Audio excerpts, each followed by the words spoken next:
afternoon. In January, Practical Advantage Communications was provided with the opportunity to work with Mazda Motorsports.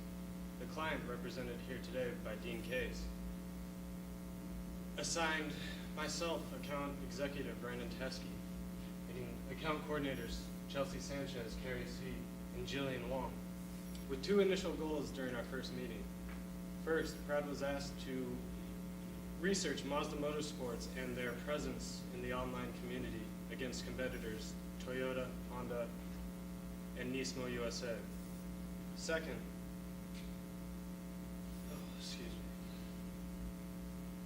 Pratt was asked to edit, complete, and host online the training manual that was previously written by the last team. We quickly engaged in primary research. Then our findings were backed up with industry standards to support each major conclusion. A measurement system called the post-category outline was created to analyze Mazda and their competitors. The survey was designed by Pratt to find how race fans are getting their information and was obtained data at the Grand Prix in Long Beach. Pratt evaluated over 400 posts across 5 platforms. Through this research, Pratt was able to develop a customized guide for Mazda Motorsports to use when creating posts, continue measuring posts, and track engagement that will be implemented by Mazda over the next 3 months before the fall of 2014 team takes over. Jillian, will you tell us a little bit more about our measurement? Yes, thank you, Brandon. We've been continuously tracking Mazda Motorsports and its 3 competitors that Brandon previously mentioned on both Twitter and Facebook. This was a way for us to really gauge and to gain insight as to which posts were working, which weren't. So what we did was we took the most recent 30 posts from both Facebook and Twitter from not only Mazda Motorsports but also its competitors as a way to see how frequent each was posting and how consistently they were posting as well. Universally, we wanted to really see which posts engaged the most likes, which engaged the most shares, retweets, favorites, etc. For example, we all know a successful Facebook post acquires a lot of shares, comments, and likes. Once that was completed, we measured our user engagement by having comments being double the value of shares, and with likes being the minimal engagement that we were considering.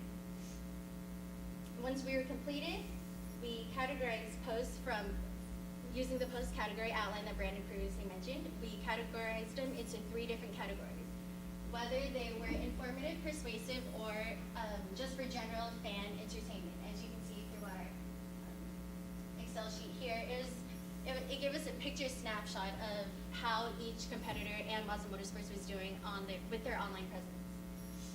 We were also given a great opportunity to attend the Long Beach Grand Prix to also further our engagement with our fans and to gain an insight as whether the fans turn to Facebook or Twitter for their motorsports information, or if they do go to outside websites as well.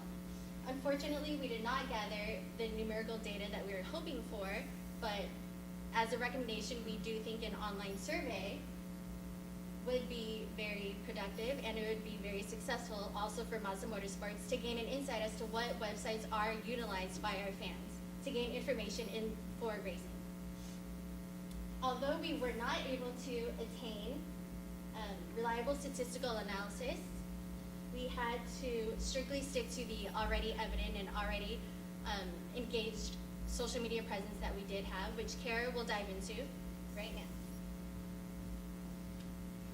So in reference to the graphs that's going to be coming up, Mazda Motorsports is blue, TRD is red, HPD is gray, and Nissan Nismo is yellow. So starting with Facebook engagement, we can see how Nissan Nismo actually dominates 75% of the board in terms of engagement. And this shows us something right off the bat, that Nismo knows what it's doing. As Jillian mentioned earlier, what we wanted to do was look at successful competitors and take ideas and recommendations from there. So we did look into Nismo's successful engagement posts, and here you can actually see they use hashtags particularly well.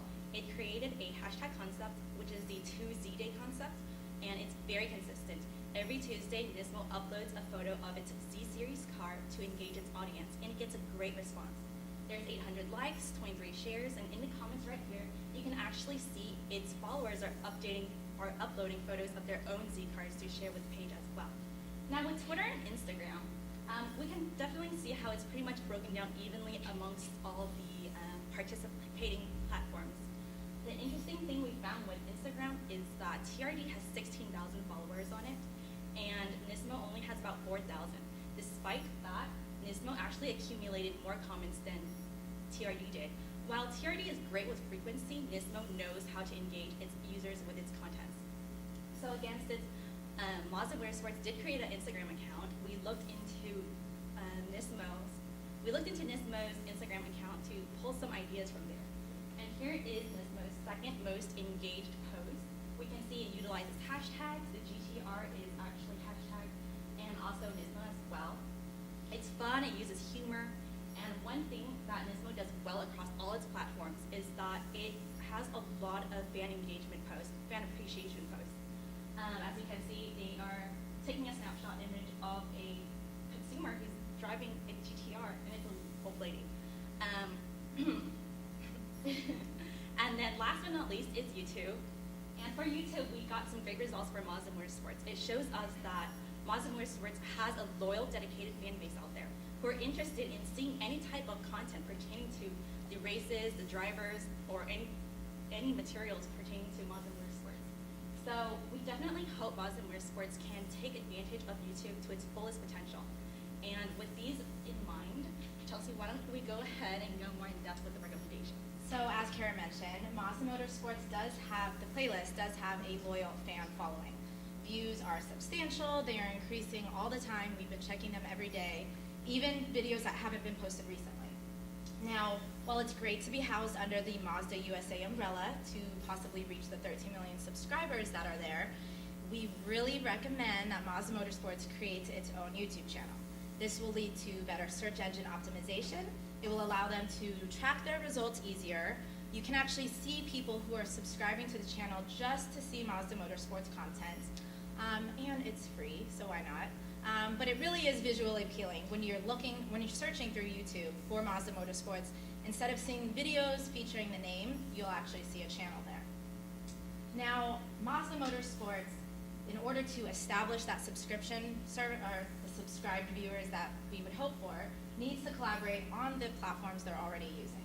Whether it's including the video on a Facebook post, having a 15-second clip on Instagram, or simply saying, check out our YouTube channel with a link, it's crucial to cross-promote on these. And again, as Kara mentioned, we were not able to find reliable statistical data on whether race fans are using Pinterest. We were able to gain insights from asking a bunch of people at the Grand Prix. And to put it bluntly, they are not using Pinterest. But there is a niche market in Pinterest of female race fans who will use Pinterest. So we do suggest Mazda Motorsports create the Pinterest account, but not invest too much time into creating unique content for it. Instead, post things that you're already posting on the other platforms. Keep it simple, but make sure you have a presence on there. While our guide for Mazda Motorsports does include how to get the most engagement for each platform, we've established 6 mandatories that should be considered when posting any content across all platforms. The first is a call to action, something that TRD does especially well on Twitter. Even if it's retweet this if you think this racer is going to win this weekend, it does wonders. Getting the fans encouraged to interact with the post will really, you'll just find a ton of engagement there. Now, a call to action can be something like share this post, like the post, comment. If you're going to ask a question, make sure it's easy to answer, because if you can't answer it in 2 seconds, the audience isn't going to do it either. But also be sure to share at mentions. So if a company or a fan posts something and at mentions Mazda Motorsport, be sure to share that, because it shows that you're active on social media and you're also appreciative of the support that you have on there, which brings us to two-way communication. You need to utilize social media for what it is, a communication device. Be sure to answer questions when fans have them, something that Mazda Motorsports already does well. So keep up the good work, Dean. You're doing excellent with that. Again, cross-promote on platforms. You definitely need to make sure when big events come up that you are keeping the post consistent. Race fans are going to be looking to social media for updates with events like that. And we all know the importance of hashtags at this point. Especially on Twitter and Instagram, you're able to search for Mazda Motorsports content. What's amazing about Instagram is that while Mazda Motorsports has an account created, they haven't been active on it, but the content for Mazda Motorsports is there, and it's solely created by the fans. Tagging Mazda Motorsports, Mazda Speed, Laguna Seca, Mazda Raceway.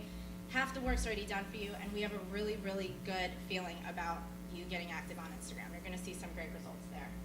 And last but definitely not least, keep the posts regular and frequent. This ensures that you are consistently showing up on people's news feeds, but also that you're trendy, you're just keeping up to date, which is really key. And one huge recommendation we have for you, Dean, is to get yourself an intern. Now, we all know about the win-win situation with an intern and the employer, but you have a huge potential to find a real race fan as an intern. Someone who will be genuinely enthusiastic about helping you come up with creative content for your social media. The guide will help you, it will help an intern should you choose to take one on, but it will also help future semesters of grad students who can help implement these guidelines for you as well. So with that, I would like to, on behalf of my team and I'd like to thank you for the opportunity to work with you and for letting us dive into the world of racing. And let us know if you have any questions, but if not, thank you